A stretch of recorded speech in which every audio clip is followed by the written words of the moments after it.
My name is Jakeina Sutton, and I'm from Rose Hill, North Carolina. Rose Hill is definitely a small town where everybody knows everybody.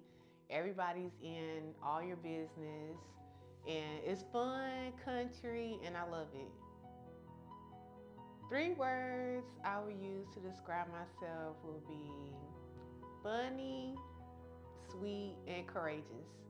I just remember one day I was staying, with my great grandmother for a while my mom was at work, and she was calling my mom complaining that I was crying for a really long time, for like hours, and I wouldn't stop crying.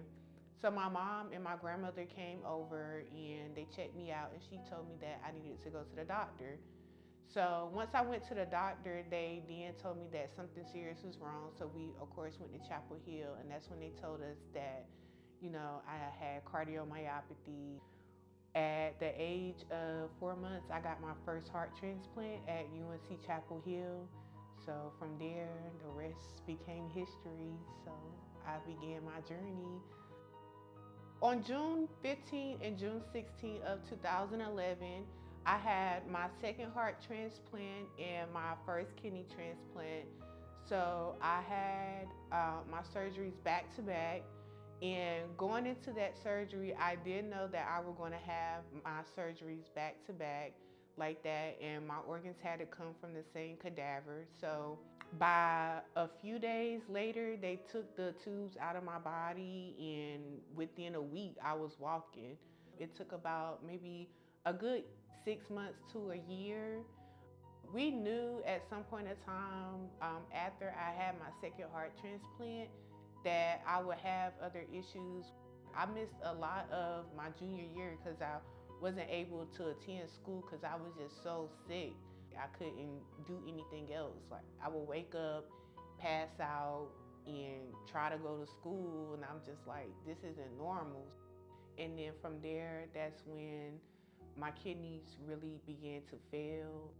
I just had to stay motivated and stay positive about moving forward with my next steps and what I could do as far as my health, and just staying optimistic and positive.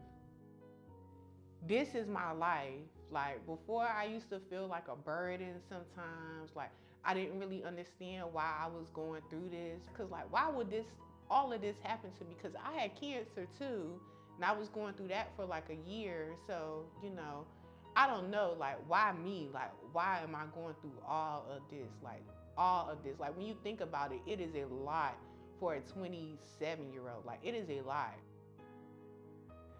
My make-a-wish, I wanted to go to Universal Studios and have a good time. I felt like with all the struggles I've been through in life, I just wanted to enjoy being a kid, and that's exactly what I got to do with my family. I felt like that was something that was well deserved for, myself and for my family, because when you go through something so severe as such health issues like this, it does take effect on yourself, your mental health, as well as your family and the people that are supporting you as well. So I think everybody enjoyed it and appreciated it and had such a blast and good time.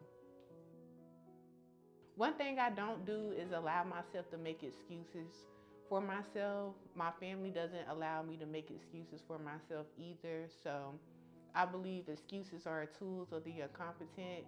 They build monuments around nothing. So if I want to achieve something or accomplish anything, I'll put my mind to it, focus on it, and keep going. All my life, I've been taught to how to advocate for myself. So I really want to teach people how to advocate for themselves or for a loved one. I also wanted to start an organization called the Purple Butterfly. Purple is my favorite color, and butterfly represents new life. So I wanted to start with that, where I could start some philanthropy work, scholarships. I did make a vision board, so if it's on the vision board, it's going to happen.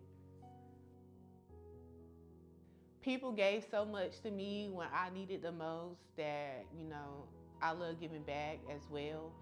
I know that's hard and pretty cliche to say, but I would say stay motivated. Find something that really and truly keeps you going. And once you find that one thing that keeps you going, don't let up off of it. And stay focused on that. It's make sure you have a really good support group and stay motivated. Once you find those two things, you can pretty much overcome anything. I enjoy my journey. I know most people would, probably have pity and feel sad and want somebody to feel sad for them, but I enjoy my journey.